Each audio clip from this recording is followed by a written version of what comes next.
नमस्कार दोस्तों, सीड लर्नोपीडिया में आपका स्वागत है। आज हम लेकर आए हैं आपके लिए 29 और 30 जून के कुछ इंपॉर्टेंट करंट अफेयर्स। आप हमारे सीड लर्नोपीडिया चैनल को लाइक करिए, शेयर करिए, सब्सक्राइब करिए ताकि आपको हमारे आने वाले नए वीडियोस का नोटिफिकेशन मिल सके। आज का वीडियो स्टार्ट करने के पहले एक रिक्रूटमेंट आया है, उसके बारे में आपको जानकारी देना चाहते हैं। ठीक है, IBPS क्लर्क 2023 का नोटिफिकेशन आ चुका है। ठीक है, और इसका एप्लीकेशन स्टार्ट डेट है 1 जुलाई, मतलब टुमारो। ठीक है, और एंड डेट रहेगा 21 जुलाई। तो जितने भी लोग एलिजिबल है आप लोग फॉर्म भरें। ठीक है, और अच्छे से प्रिपरेशन कीजिए। स्टार्ट करते हैं आज का वीडियो। स्टार्ट करते हैं आज की फर्स्ट न्यूज़ से। आज की जो फर्स्ट न्यूज़ है वो बैंकिंग सेक्टर को लेकर है। कैनरा बैंक जो है पहला पब्लिक सेक्टर बैंक बन गया है इंडिया के अंदर जो कि UPI पेमेंट अलाउ कर रहा है, लॉन्च कर रहा है वाया क्रेडिट कार्ड। तो ये काफ़ी इंपॉर्टेंट क्वेश्चन बनता है बैंकिंग वालों के लिए कि भाई पहला पब्लिक सेक्टर बैंक कौन सा है इंडिया में जिसने UPI पेमेंट को लॉन्च किया है वाया द क्रेडिट कार्ड। तो your answer will be Canara Bank. Canara Bank has become the first public sector bank in India to introduce the facility of UPI payments to merchants through RuPay credit card in association with NPCI. This facility is made available in the popular Canara AI1 banking super app of the bank. Canara bank का जो application है Canara AI1, आप वहाँ से इसको use कर सकते हो। ठीक है, customers of the Canara Bank will now be able to make UPI payments to merchants from their RuPay credit card, also in addition to their bank accounts. ठीक है, क्रेडिट कार्ड के द्वारा UPI पेमेंट कर सकते हैं merchants, मतलब जो भी शॉपकीपर रहता है या जो भी गुड्स सेल करता है, सर्विसेज सेल करता है, उसको बोलते हैं मर्चेंट्स। और customer can link their Canara Bank RuPay credit cards to their UPI IDs। तो लिंक तो करना ही पड़ेगा, उसके बिना काम नहीं करेगा। ठीक है, UPI ID से आप लिंक कर सकते हो। Transaction limit applicable for UPI transaction shall continue for UPI payment using RuPay credit card. This facility will further enhance digital payment and extend the UPI ecosystem. ये जो फैसिलिटी है डिजिटल पेमेंट को enhance करेंगी और UPI के ecosystem को बढ़ाएंगी।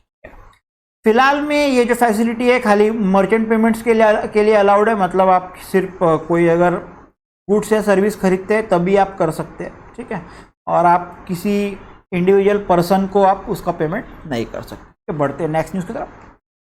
जो next news है, वर्ल्ड बैंक ने अप्रूव किया $300 मिलियन लोन ताकि quality of school education improve कर सके छत्तीसगढ़ में। ठीक है, तो अगर पूछेगा 300 मिलियन USD का लोन कौन से स्टेट को मिला है स्कूल एजुकेशन को क्वालिटी को इंप्रूव कर रहे हैं, तो your answer will be Chhattisgarh. The World Bank has approved a loan of $300 million to help expand and improve the quality of education in government run schools in Chhattisgarh. और ये जो loan है has a maturity of 18.5 years with a grace period of 5 years to benefit about 4 million students mostly from poor and vulnerable communities in Chhattisgarh.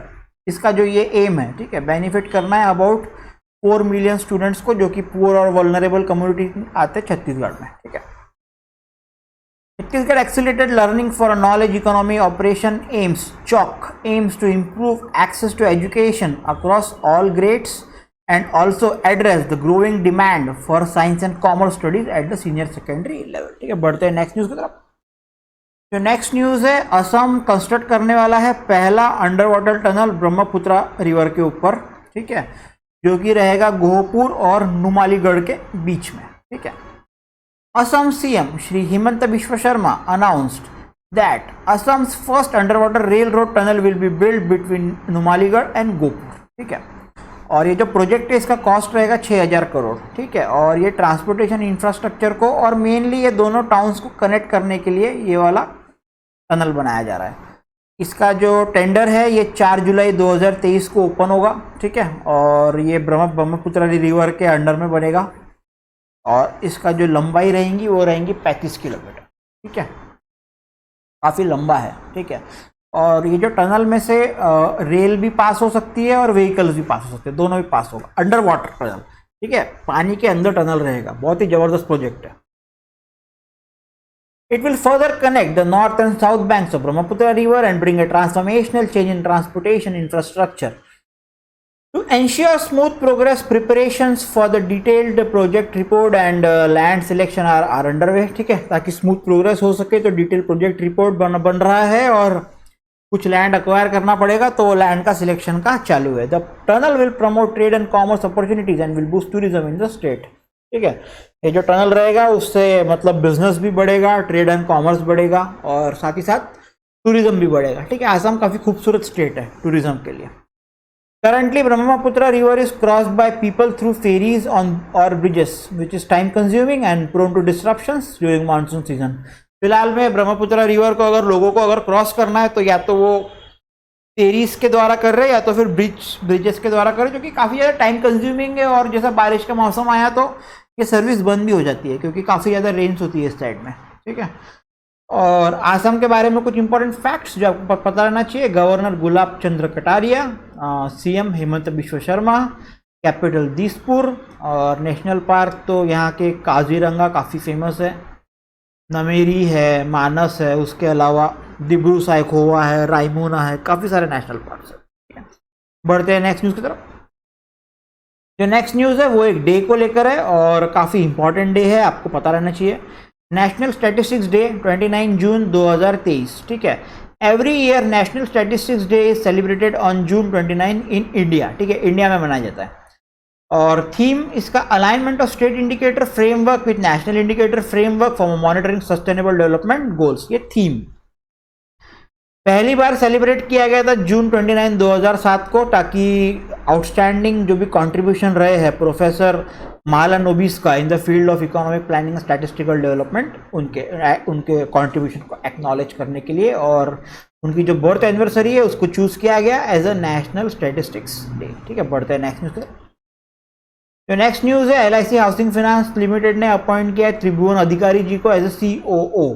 ठीक है, LIC ने appoint किया है COO किसको? त्रिभुवन अधिकारी जी को. ठीक है, त्रिभुवन अधिकारी जी LIC ऑफ इंडिया ज्वाइन किए थे सितंबर 1989 में और उनका जो कैरियर रहा है LIC में मोर देन 3 डिकेड्स रहा है, मतलब 30 साल के भी ऊपर. और उन्होंने पूरे के पूरे देश में काम किया है, वेस्ट बंगाल में, बिहार में, यूपी में, उत्तराखंड में, महाराष्ट्र में. ठीक है, और उनको बहुत ही ज़बरदस्त प्रिविलेज रहा है कि वो 2 डिविजन्स ऑफ LIC एक साथ हैंडल कर रहे थे, जो कि देहरादून उत्तराखंड और कानपुर यूपी. ठीक है, ये अपॉइंटमेंट के पहले ही was posted as additional director at zonal training centre eastern zone Kolkata. ठीक है, LIC हाउसिंग फाइनेंस के बारे में कुछ इंपॉर्टेंट फैक्ट जो कि आपको पता रहना चाहिए.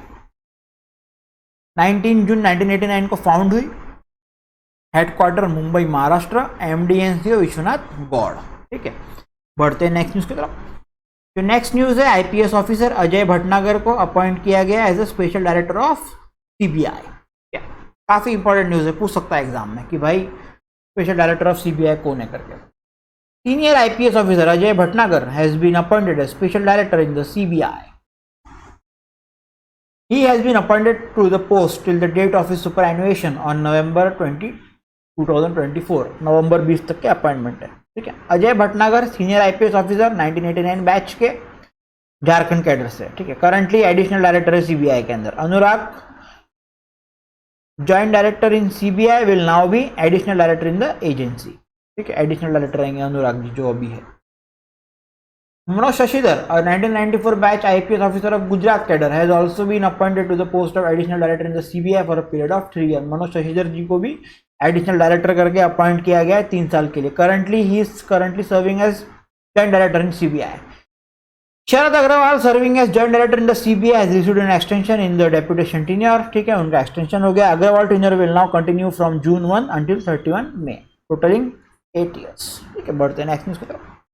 नेक्स्ट न्यूज़ वापस से एक डे को लेकर है, वर्ल्ड एस्टेरॉइड डे, हर साल जून 30. ठीक है, on June 30th of this current year world asteroid day 2023 is observed as an awareness programme on the public और ऑल द वर्ल्ड. ठीक है, दिसंबर 2016 में यूनाइटेड नेशन जनरल असेंबली ने एक रेजोल्यूशन पास किया था A/RES/71/90, जिसने प्रोक्लेम किया कि भाई जून 30 एज इंटरनेशनल एस्टेरॉइड डे कमोमेरेट किया जाएगा. The Tunska impact or Siberian Russian Federation on June 30, 1908 and to raise awareness about the risk of asteroids on a global scale. ठीक है, एस्टेरॉइड्स का क्या रिस्क है उसको अवेयरनेस करा सके लोगों को, उसके ग्लोबल स्केल के लिए इसकी ईयर डे मनाया जाता है। बढ़ते हैं नेक्स्ट न्यूज़ की तरफ। जो नेक्स्ट न्यूज़ है वो इंडिया ने लॉन्च किया है first ever 100% di methyl ether fuel tractor for sustainable on end of road usage. ठीक है, एक सिग्निफिकेंट एडवांसमेंट जो कि sustainable and renewable fuel based transportation system के अंडर में रिसर्चर्स एट IIT कानपुर ने सक्सेसफुली डेवलप किया है India first 100% dimethyl ether fuel tractor vehicle with a mechanical fuel injection system for both on and off-road applications. ठीक है, the DME fueled engine emitted extremely low particulate and soot emissions and almost no smoke without using expensive exhaust gas after treatment devices and advanced engine technologies. ठीक है, यानी pollution बिल्कुल भी नहीं कर रहा है ये वाला इंजन। ठीक है, the research is supported by the Science and Engineering Research Board and attached institution of Department of Science and Technology. ठीक है, बढ़ते हैं नेक्स्ट न्यूज़ की तरफ। जो नेक्स्ट न्यूज़ है वो वियना को डिसाइड, वियना जो है आपका ऑस्ट्रिया का कैपिटल है। ठीक है, तो वियना को डिसाइड किया गया है या फिर बोला गया है कि भाई ये वियना जो है मोस्ट लिवेबल सिटी है in the world according to global liveability index 2023। ठीक है, ग्लोबल लिवेबिलिटी इंडेक्स आया है 2023, उसमें बोला गया है कि ऑस्ट्रिया का वियना वर्ल्ड का मोस्ट लिवेबल सिटी है फॉर 2023। 173 सिटीज को ये वाले सर्वे के अंदर में रैंक किया गया है based on different factors including health care, education, stability, infrastructure and the environment. और ये वाले रैंकिंग के अंदर डेनमार्क का जो शहर है कोपेनहेगन वो सेकंड प्लेस पर है और ऑस्ट्रेलिया का मेलबर्न और सिडनी रिस्पेक्टिवली, मेलबर्न 3 नंबर और सिडनी आपका 4 नंबर पर है। ठीक है, भारत की भी 5 सिटीज इसके अंदर में शामिल है जो कि काफ़ी अच्छी न्यूज़ है। 5 सिटी में आपका बैंगलोर हो गया, उसके बाद में अहमदाबाद हो गया, Chennai, new Delhi and Mumbai are also on the list of most liveable cities. ठीक है, न्यू दिल्ली और मुंबई दोनों को 141st पोजीशन मिली है, चेन्नई को 144, अहमदाबाद को 147 और बेंगलुरु को 148। डेमेस्कस जो है वो लीस्ट लिवेबल सिटी है वर्ल्ड के अंदर और क्यू अभी यूक्रेन के युद्ध में काफ़ी ज़्यादा नाम सुने होंगे, वो भी बॉटम 10 के अंदर में आ रहा है। ठीक है, बढ़ते हैं नेक्स्ट न्यूज़ की तरफ। जो नेक्स्ट न्यूज़ है वो गुजरात गवर्नमेंट ने एक MOU साइन किया है अमेरिकन चिप मेकर जो फर्म है जिसका नाम है माइक्रोन टेक्नोलॉजी। ये कुछ दिन पहले भी मैंने आपको न्यूज़ में बताया था, for semiconductor assembly and test facility in Ahmedabad. ठीक है, गुजरात गवर्नमेंट ने एक MOU साइन किया है with computer storage chip maker Micron for setting up USD 2.75 billion semiconductor assembly and test facility at Sanand in Ahmedabad district. ठीक है, The MOU was signed in the presence of Electronics and Information Technology Minister Ashwini Vaishnav and Chief Minister Bhupendra Patel। ठीक है, ये जो plant रहेगा इसकी कुछ बनाने की कीमत रहेगी 22,540 करोड़ रुपए। Micron's plant has been approved under the union government's modified assembly testing marking and packaging scheme. ठीक है, और ये प्रोजेक्ट के अंदर में भारत सरकार भी कुछ पैसा लगाने वाली है। ठीक है, बढ़ते हैं नेक्स्ट न्यूज की तरफ। नेक्स्ट न्यूज है 1000-year-old Jain sculptures found fitted to sleeves near Hyderabad. ठीक है, 1000 साल पुराने ओल्ड स्क्वायर पिलर्स है with sculptures of Jain tirthankaras, a saviour and spiritual teacher of the dharma and inscriptions they are found on the outskirts of Hyderabad in Rangareddy district Moinabad village. ठीक है, यहाँ पर ये पाए गए। इन्फॉर्मेशन अबाउट ये जो इसकी जो पिलर्स की जो इन्फॉर्मेशन है सबसे पहले शेयर की गई पी श्रीकांत रेड्डी के द्वारा जो कि एक यंग आर्कोलॉजिस्ट है एंड हेरिटेज एक्टिविस्ट है। और इस जैसा उनने ये शेयर किया तो एक सीनियर आर्कोलॉजिस्ट जिसका नाम है ई शिवंगा रेड्डी, उन्होंने स्पॉट को इन्वेस्ट किया। ठीक है, इसमें 2 पिलर है, एक पिलर आपका ग्रेनाइट का है, दूसरा ब्लैक बैसल्ट का है और इनमें चारों भी जो जैन के तीर्थंकर से उनका स्कल्पचर्स है, Adinath ji, Neminath, Parshvanath and Vardhaman Mahavir in the meditation post. ठीक है, चारों मेडिटेशन पोस्ट में। ठीक है, बढ़ते हैं नेक्स्ट न्यूज पर। तो नेक्स्ट न्यूज है international conference on green hydrogen होने वाला है न्यू दिल्ली में 5 जुलाई से 7 जुलाई 2023 को, मतलब next month. The government of India is organising an international conference on green hydrogen ICGH 2023 during 5 to 7 July 2023 at Vigyan Bhawan New Delhi. to bring together the global scientific and industrial community to discuss recent advances and emerging technologies in the entire green hydrogen value chain। ठीक है, ये जो conference है ये enable करेगा sector के stake holders को ताकि एक्सप्लोर कर सके जो कि इवॉल्व हो रहा है green hydrogen landscape and innovation driven solution in the sector. ठीक है, बढ़ते हैं नेक्स्ट न्यूज की तरफ। जो नेक्स्ट न्यूज है, यूनियन कैबिनेट ने अप्रूव किया introduction of national research foundation bill 2023 in parliament to strengthen research ecosystem in the country. The Union Cabinet, chaired by Prime Minister Shri Narendra Modi, approved the introduction of the NRF Bill 2023 in the Parliament. The approved bill will pave the way to establish NRF that will seed, grow and promote research and development and foster a culture of research and innovation throughout India's university, colleges, research institution and R&D laboratories। ठीक है, और ये bill after the approval in the Parliament will establish NRF and apex body to provide high level strategic direction of scientific research in the country as per recommendation of the NEP। तो cost रहेगा, estimated cost 50,000 crore during 5 years 2030 से 2028। The Department of Science and Technology will be administrative department of NRF, which will be governed by a governing board consisting of eminent researchers and professionals across discipline। बढ़ते हैं next news की तरफ। जो next news है, union government ने approve किया है एक फेयर और रिम्यूनरेटिव प्राइजेस रहेगा of sugar cane payable by sugar mills to sugar cane farmer for sugar season 2023-24। मतलब गवर्नमेंट ने बोला है कि भाई एक फेयर और रिम्यूनरेटिव प्राइस आप शुगर केन के दीजिए फार्मर को शुगर मिल के द्वारा। The cabinet committee on economic affairs chair by prime minister Shri Narendra Modi has approved fair and remunerative price of sugar cane for sugar season 2023-24 at 315 रुपए quintal for a basic recovery rate of 10.25%। It has also been approved to provide a premium of rupees 3.07 per quintal for each 0.1% increase in recovery over and above 10.25% and reduction in FRP by 3.07 per quintal for every 0.1% decrease in recovery।